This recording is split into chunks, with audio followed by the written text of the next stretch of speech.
This is a CC Radio podcast. It was just the most massive thing I've ever seen. To tell you the honest truth, I thought, well, we're the only ones left on this planet. Something's happened. We've missed something here. The fear that went in me when I seen it was just like the feeling. I'd say it was fear, but I've never felt that feeling before in my entire life. It's a weird feeling, like you can't explain it when you don't know. You feel like you're being followed, but you don't know what it is. We had two to our right, another one in front of us, another one to the left, and another one just across the road, shaking the daylight out of the tree. All we get was a big red eye. I remember waking up and looking at the end of the bed, and there was a figure there, almost insect-like, and then I blacked out. Welcome to the show, everyone. You are listening to Believe, Paranormal and UFO Radio. My name is Cade Moyer, and thanks for tuning in. If you've had an encounter, get in touch with me. My email address is believe@ccradio.com.au, or you can message me on Facebook at facebook.com/Believe UFO Radio.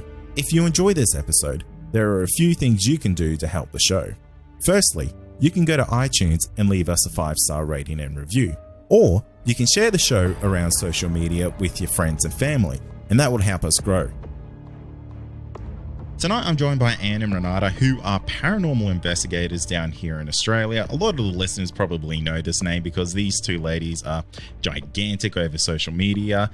They are absolute rock stars when it comes to the paranormal world here in Australia. They host some really, really big events, and I'm lucky enough to have them on the show tonight. Anne and Renata, welcome to the show.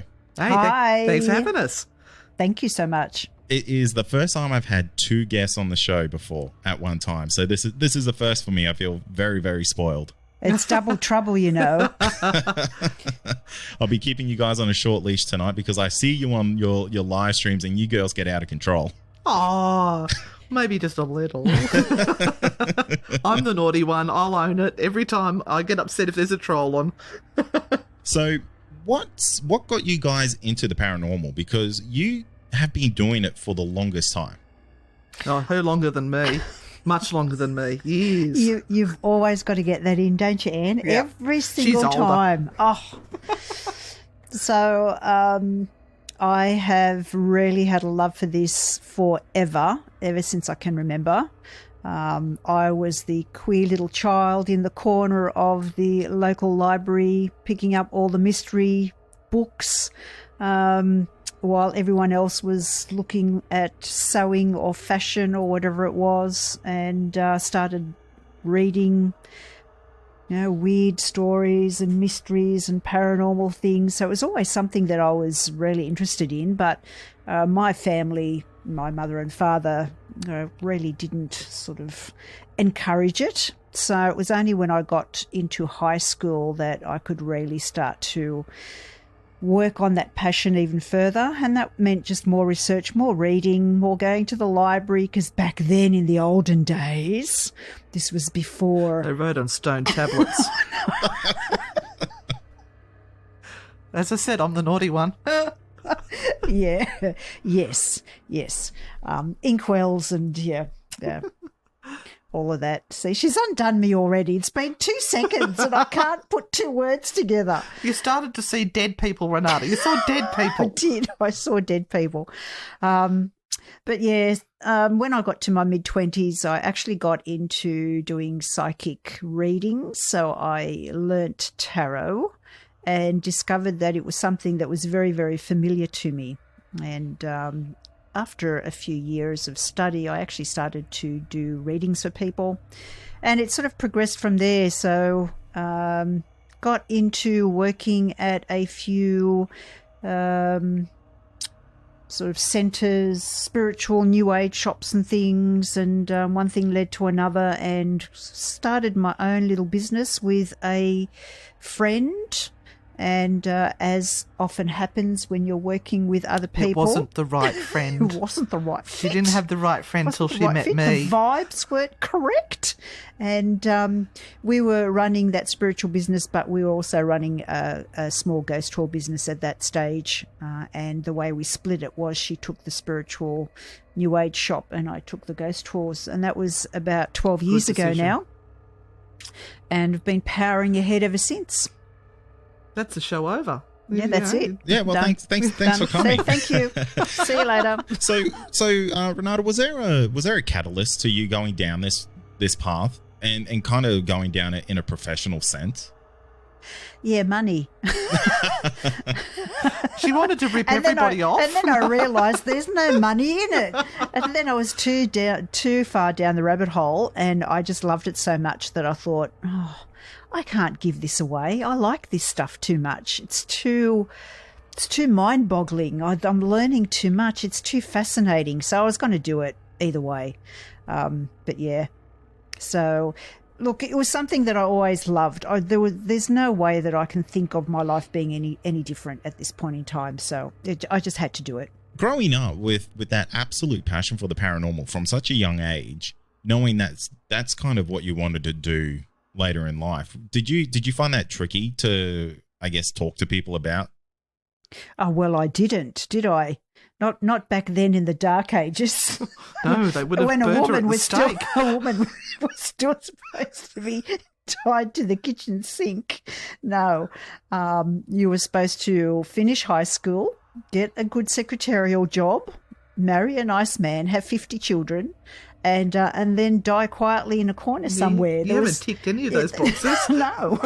So there was really no way you were supposed to be doing anything like this. And I guess I'm glad I'm in the position that I am in now, where the paranormal does see so many females in the field, because literally if I started this 20 or 30 years ago, it would have been far different and far harder for me to get anywhere, to achieve anything.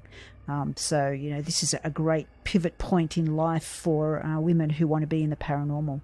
No, that's fantastic because, like you said, it was a completely different time back then. And to go down such a taboo road to try and do this as a lifestyle it's a really brave choice, because even today people have a lot of trouble coming out to say, hey, I can see ghosts, I can do this type of stuff. I want to continue doing this for forever. I want to make a living out of it. And, for you to do it back then, I think that's incredibly brave of yourself to take that leap. I've always been doing taboo things, but that's another podcast.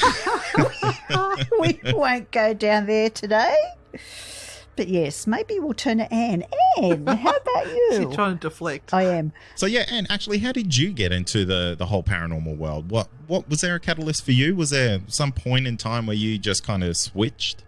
Well, there was, and I was only about 3 at the time. I actually had an experience when I was just a wee toddler at my grandparents' place, which was at Stockton. And I had the experience of seeing something in my grandparents' room. It got under the bed, and it started to make the bed move and rock and back and forth, and I'd scream bloody murder, and I'd see this thing shoot out through the window. It was a small black shadow shape.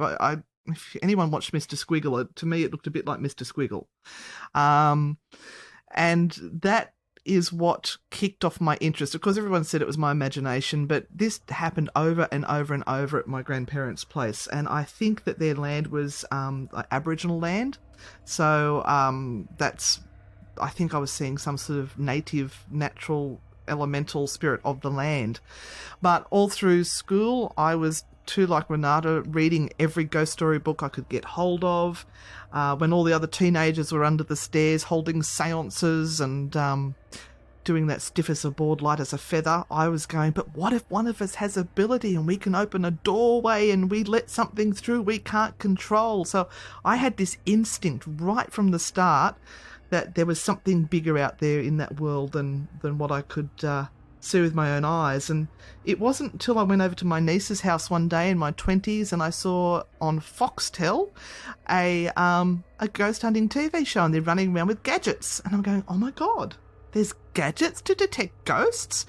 And I got really excited by that because I felt like, yeah, you go on a ghost tour and these mediums are going, oh, there's a man standing over there wearing a big black hat. And I'd be going, yeah, well, I can't see a thing. So good on you for having a good time, but I'm not getting that experience.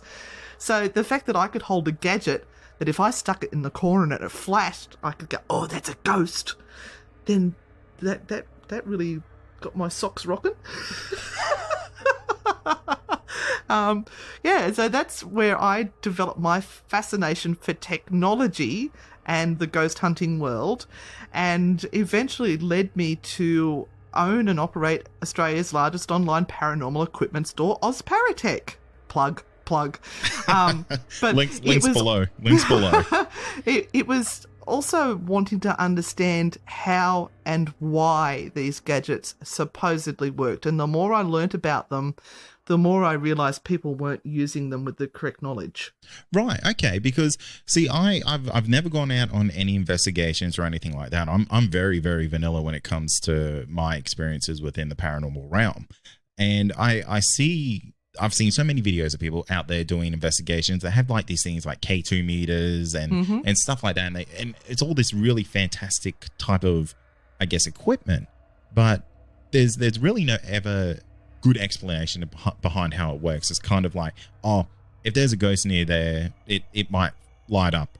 But that's about the lights will flash. Yeah, and that's kind of the explanation that you kind of get behind that. So this is probably a really good opportunity for me to pick both your brains about how this stuff really does work, and if someone does have this equipment, like is there like any pro tips that you can give people about it?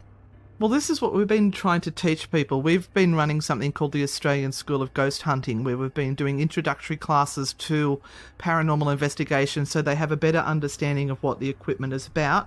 And we don't pretend to have qualifications to teach. Nobody has qualifications to teach paranormal. It is a hobby and an interest. But we are happy to share the knowledge we have. So for me, a lot of this equipment is what I call environmental detectors. They're looking for changes within the environment that they think that spirit energy can manipulate or change when they're about. So temperature is one of them. The EMF field is another. And you know, with the K2 meters, a lot of people don't know how to use them, and there's a lot of stuff that can set them off, like your mobile phone, Wi-Fi, certain lights, radios.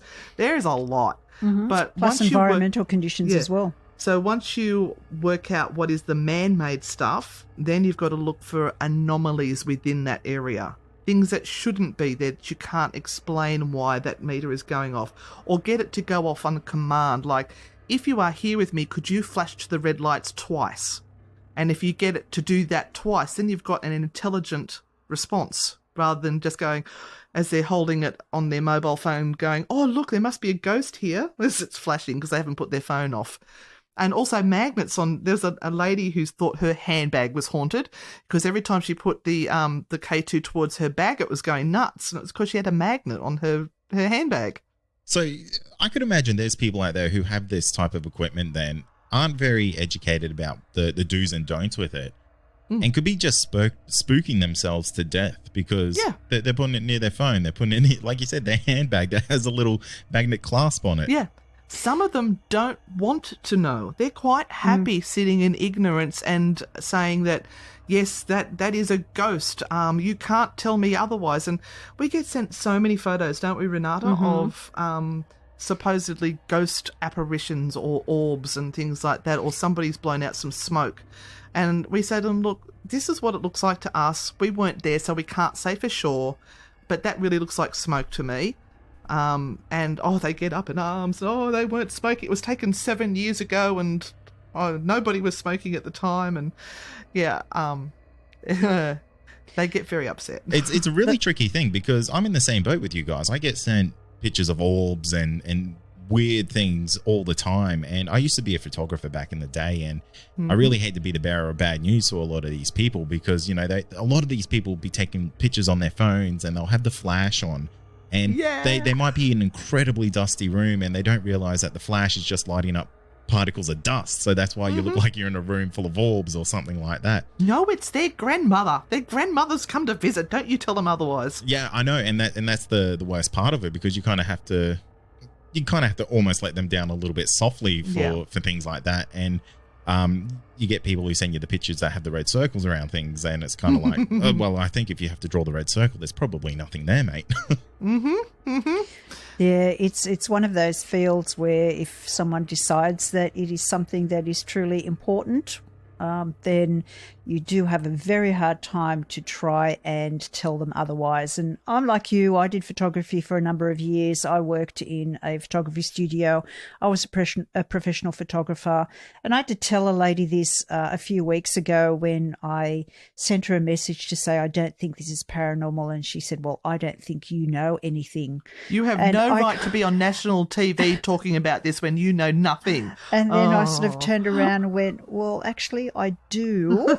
But, you know, if you still want to believe, then that's fine. That's fine. And these people will keep going from team to team to person till they find someone that'll go, yes, that is your grandmother in that orb. And they'll go, see, I told you so. Ignore the other 99 people that said no. These people know what they're talking about. And look, everyone wants to believe. That's the thing. And so we have to be gentle. We're cranky old ladies. But yeah, sometimes you sort of have to put your foot down and go, no, I'm not going to lead you down the path of this fairy tale because it's just not true. Yeah. It's a really tricky situation, because I think it's really fantastic that there's a lot more people out there who seem to be accepting of the paranormal. But I'm always really, really cautious about how involved you can really get into it, because you can go down those rabbit holes of believing that absolutely everything is a paranormal, and then it kind of loses the importance of real paranormal events. It does.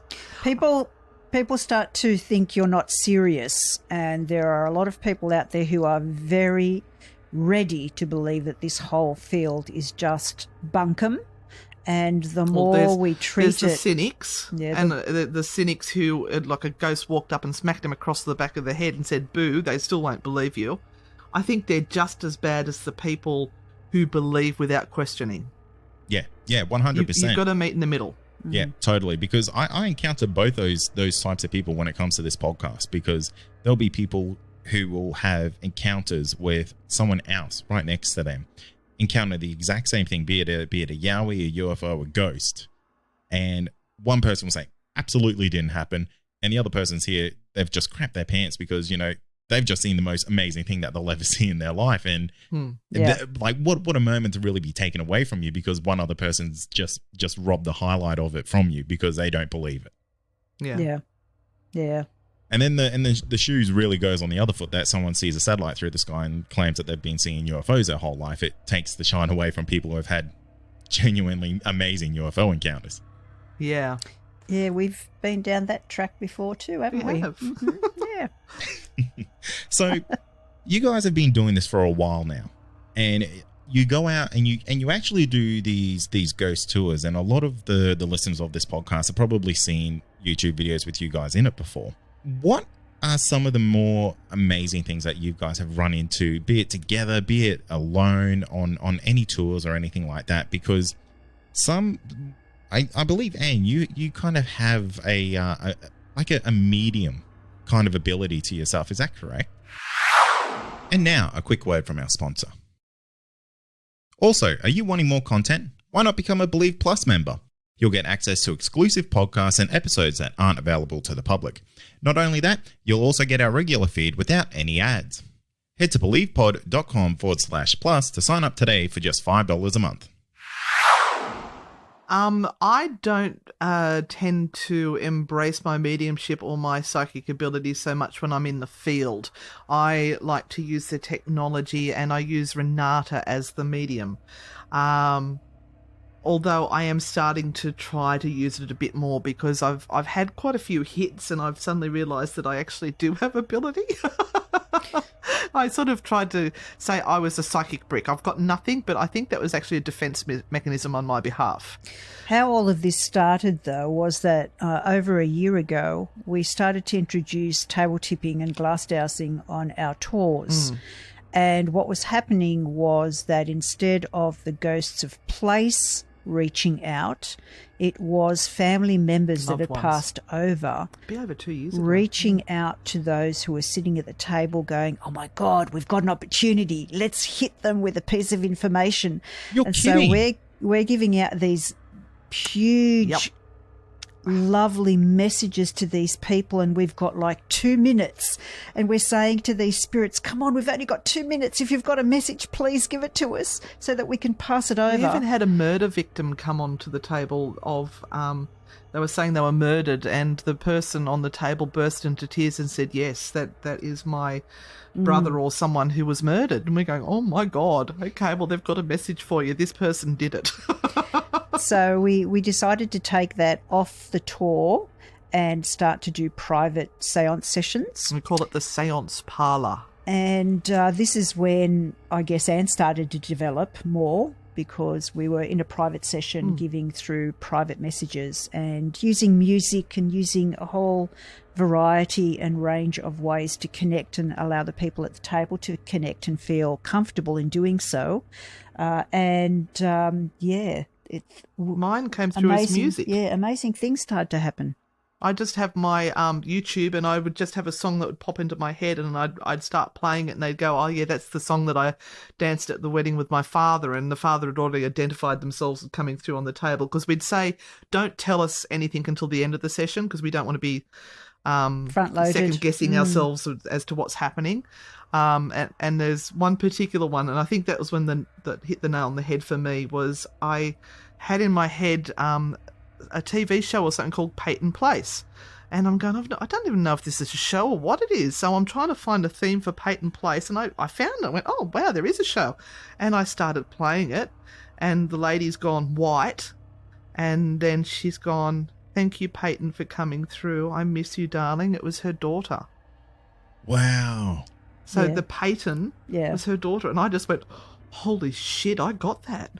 I think some of our most amazing experiences have been at the table, when you actually see someone who may have had an issue with their father for 30 years, and the father comes through and begs for forgiveness and really says, I love you, please forgive me for everything.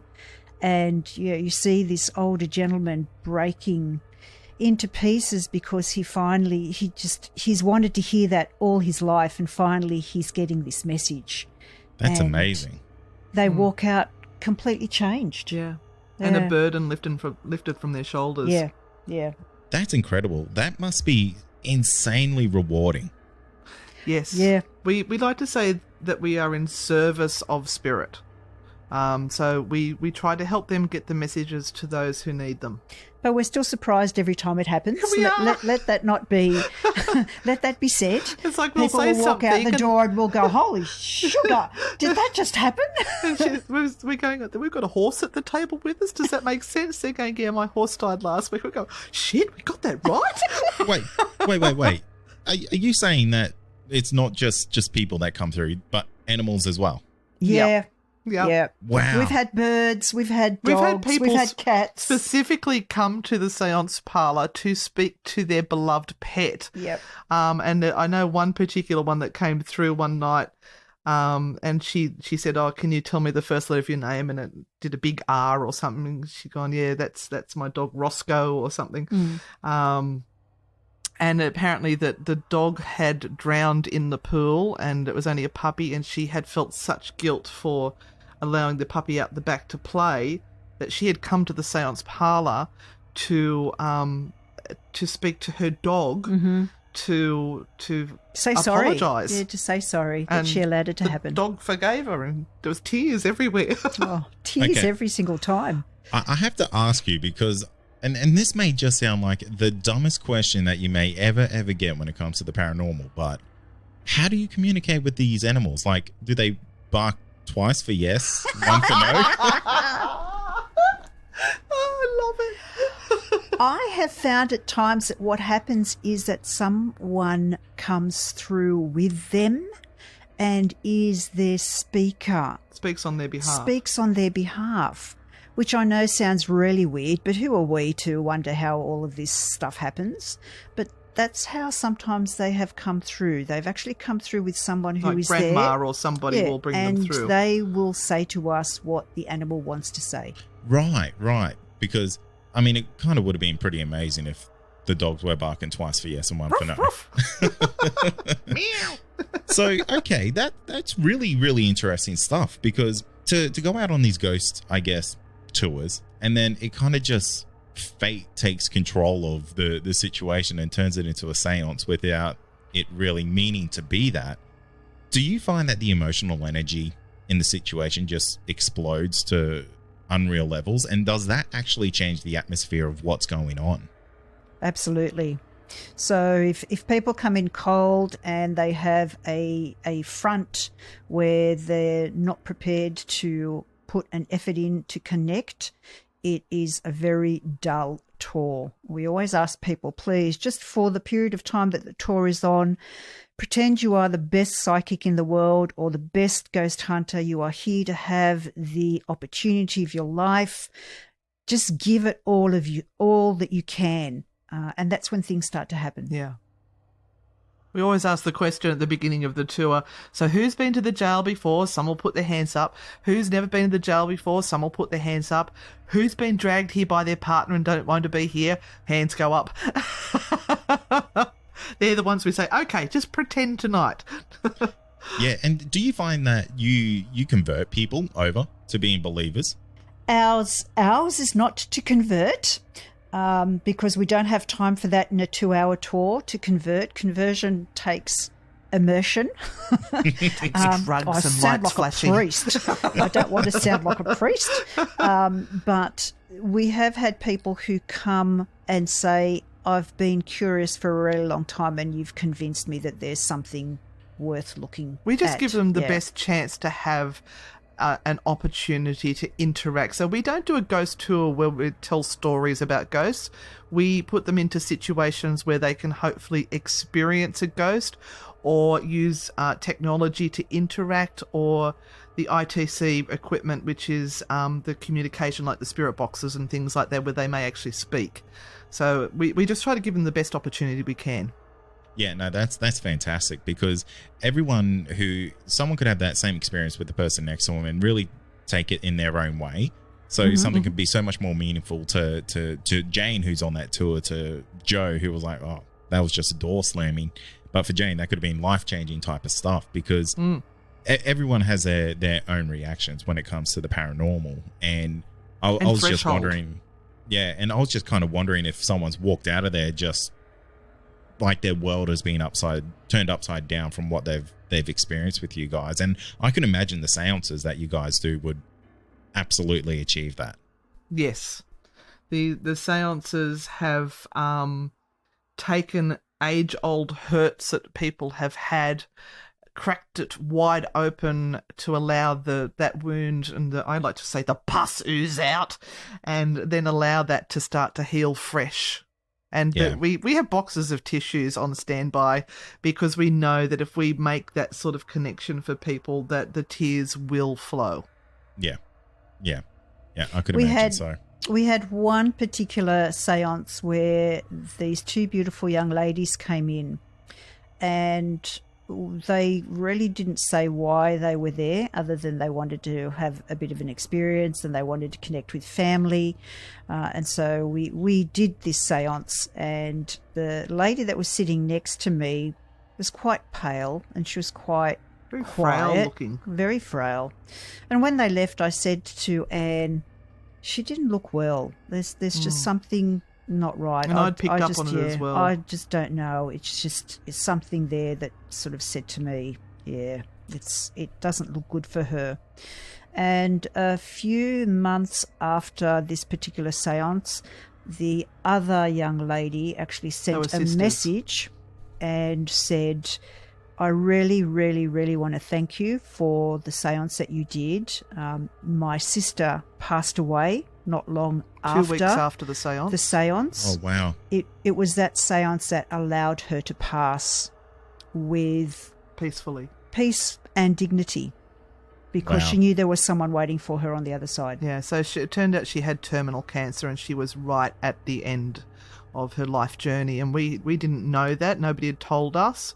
And the messages that she got were from her loved ones, and it was the messages she was hoping to get. And then to receive that message, it was just such an honour to know that we had helped her in some way. Mm. Oh, that's beautiful. Yeah, it's pretty special. It is. We feel very, very blessed, very lucky to be at that point. Yeah, it was good. So, Renata, I hope you don't mind me asking this, but Yes, I do. She's go ahead. 93. but did you grow up with psychic abilities? Like, how old were you when you realized that you had those types of gifts?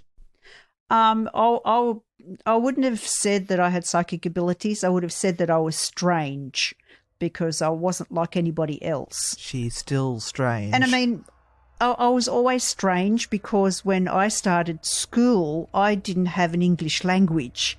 I was actually brought up in my own cultural language, which is Polish, because I'm Polish background. So my lovely parents decided that they would teach me Polish first. So when I actually started kindergarten, I had no English. Wow. It no. terrified. I was so scarred. And then I went to Catholic school. Double scar. And double scarred.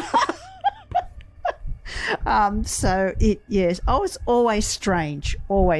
But I used to have these horrible visions even as a child in my cot, and screamed most of the night. And had a very weird disposition. So, yeah, I was just a strange child. So, yeah, it was inevitable.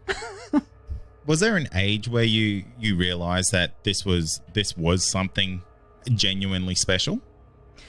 No, I never would have said that there was anything particularly special, other than I just had this passionate interest that I had to follow. There was no other way. This was just going to always be part of my life. I just wanted to know more about it and try and work it out, and try and learn as much as I possibly could. And that really started with the whole journey with the tarot, which started to then make sense and unravel things for me. Oh my God, she's so good on tarot. She's freaky good. What is it about tarot that drew you to it? Well, I didn't know what drew me to it, other than, again, this passionate sense of I have to learn this. And then when I actually started to learn, it was like I had done this before. It was so familiar to me.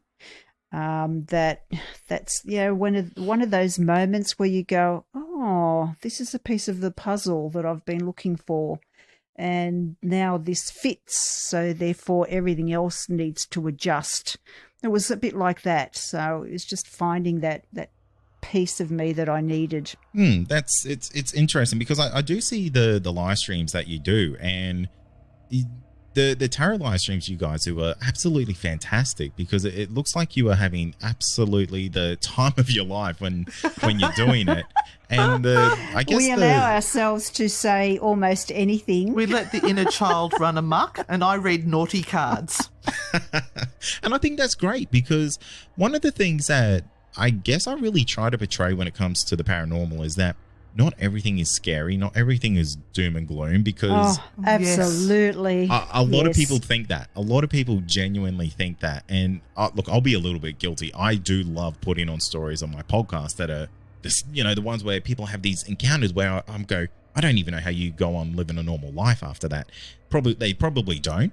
But I also like putting on the stories where people have almost like these enjoyable, fun encounters with spirits or I guess ghosts, or whatever people may call them when they're having that experience, because I think that's just as important to share with the world as, not everything is evil and not everything is good, but there is some fun in between there. Yeah. Absolutely.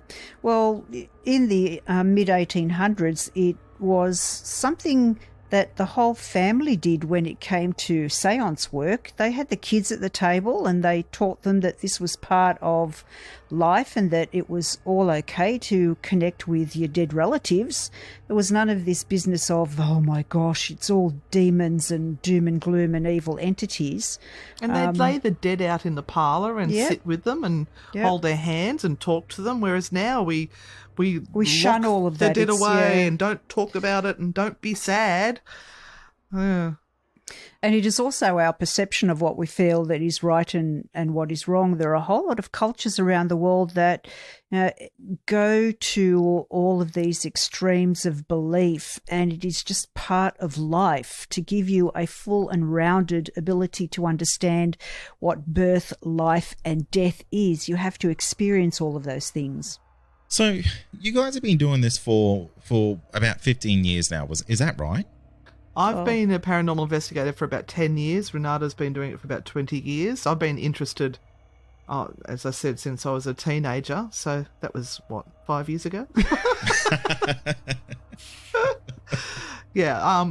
No, I've had an interest really for probably about 35 years, but I have only really been studying it and trying to understand it for the last 10. Is there, and this may seem like a really weird question, because I believe pop culture is a huge influencer on how people can perceive things, especially when it comes to UFOs, the paranormal, especially with horror movies these days. Do you find that there is more of a trend going on in the paranormal world when it comes to, I guess, people coming to you for experiences or people coming to you to find out more information? Because just doing this podcast alone, I could tell you, every week, without a word of a lie, I would probably get about five people emailing me a week about demon encounters. Oh my yeah. God. Hollywood has so much to answer for. And the ghost hunting TV shows, seriously. Yeah, everything that goes on within a house, people believe is demonic. Mm-hmm. And they don't understand it. Sometimes it's just their auntie trying to get hold of them to say, hey, you've got sleep apnea, you need to go to the doctor, which happened in a case. And then once he went to the doctor and got it all sorted out, the ghost went away. A lot of it is just either residual energy or a relative trying to get a message to them. But because of Hollywood and the TV shows, it's got to be demonic, and that's religious as well. Don't even start me on that one. It's also people who are living in such frustrated or anxious states that they actually create so much bad energy around them, and they don't give themselves even a moment to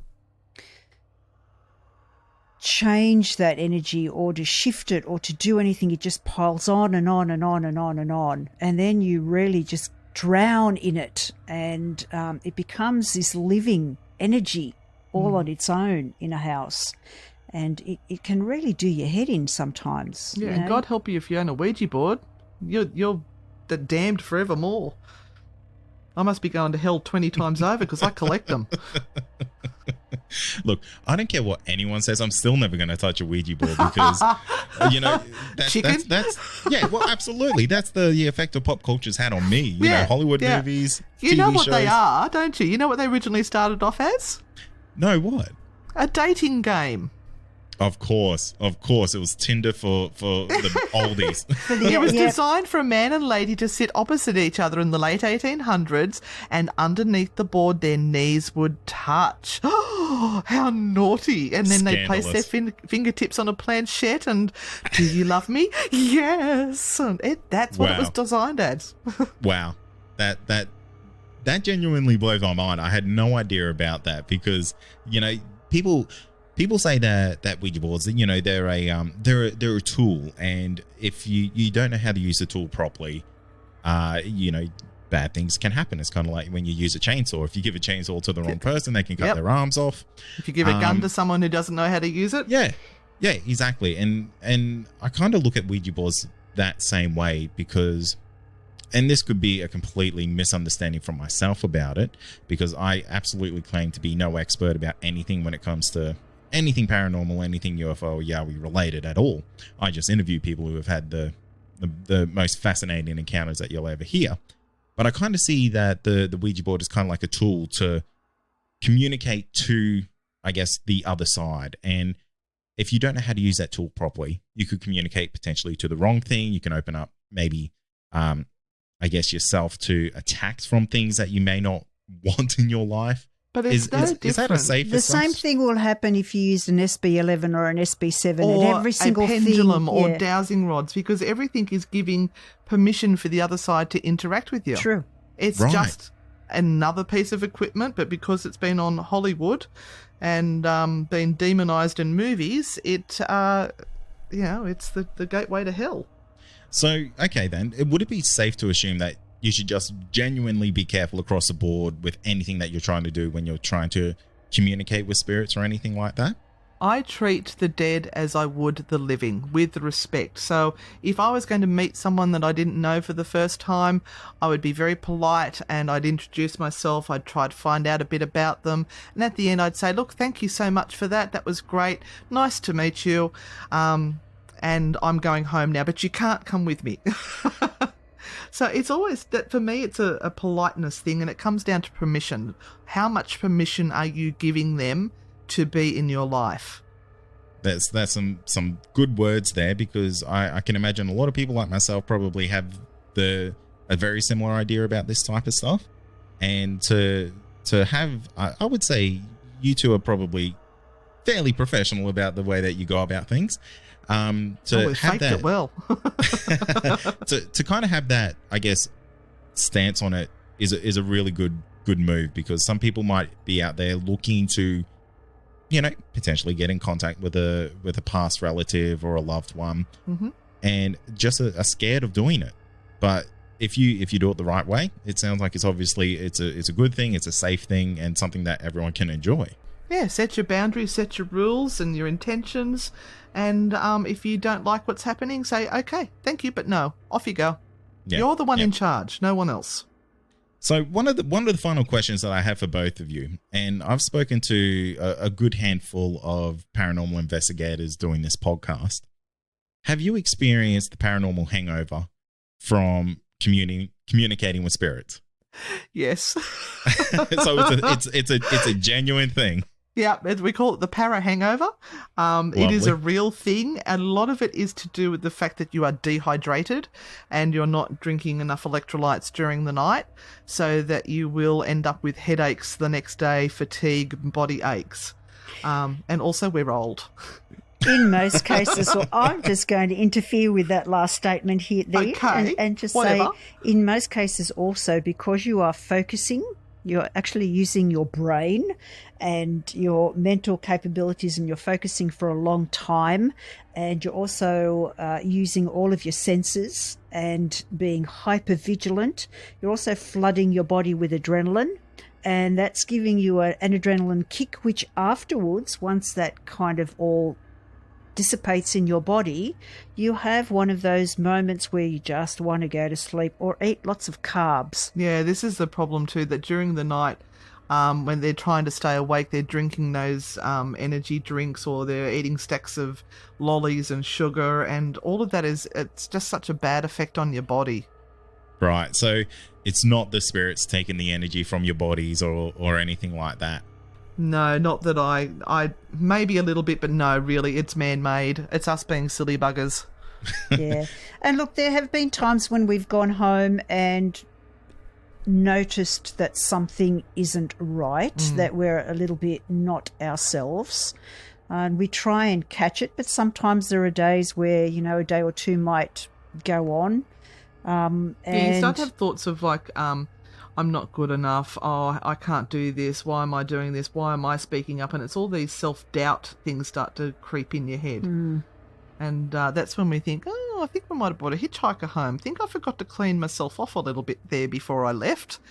Is that something you find quite common? Not that often for me, no.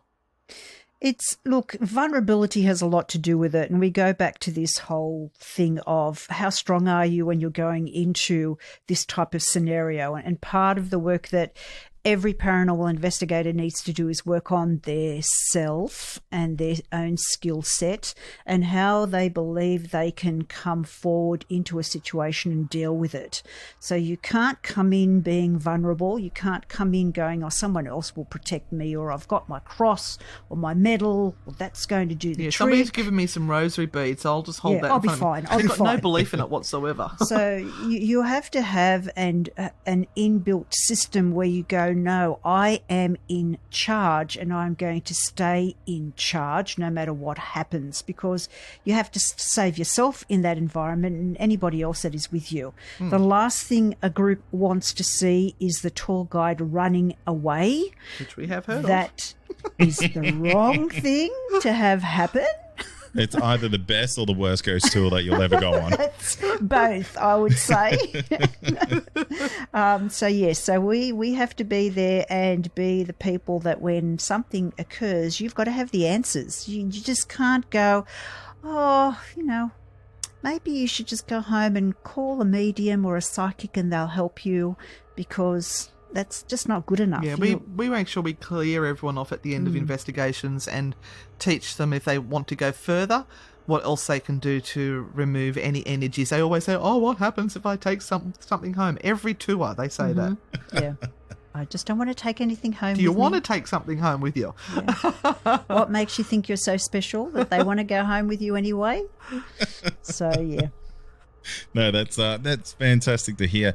It's been great to have you on, guys. It's I have to say you're probably the most entertaining guest I've had in a while. It's quite good, and you guys have about 1 million things going on. So give us a plug of that, because you are also starting a podcast, which is very exciting. Give me the rundown. Go ahead. Oh, me. Okay. It's called, hang on, what's it called? True Hauntings. So, oh my gosh. It's all still very new to us as well. And we're actually getting a team of people to work on it with us. So we're going to have what we call a soundscape in there, which draws people into the actual storyline.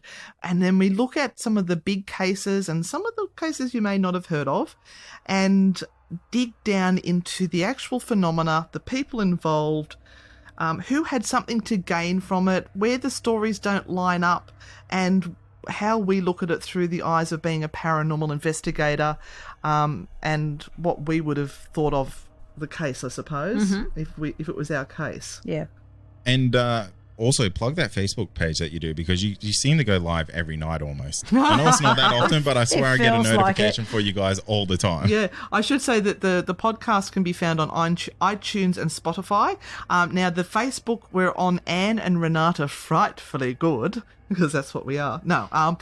And Monday night we just do a general question and answer sort of thing, and then Thursday nights is our free tarot night. Now, this is 8:30 p.m. Sydney time, and you get on there with everyone else, and everyone asks a question, and then we'll give you a very brutal, blunt, to the point, honest answer. Some people don't like it. Some people think it's hilarious. I think it's fantastic. And I read naughty cards. I think it's fantastic. So make sure you jump on there, check them out. I'll leave links for your podcast in the show notes. You'll have a couple of episodes out by the time this one comes out. And guys, it's been fantastic having you on. Oh, thank you so much for having us. Thank you. And that's going to do it for tonight. And remember, if you have had an encounter, get in touch with me. My email address is believe@ccradio.com.au, or you can message me on Facebook, and that's facebook.com/Believe UFO Radio. Until next time, stay safe, and you've been listening to Believe Australian Paranormal and UFO Radio.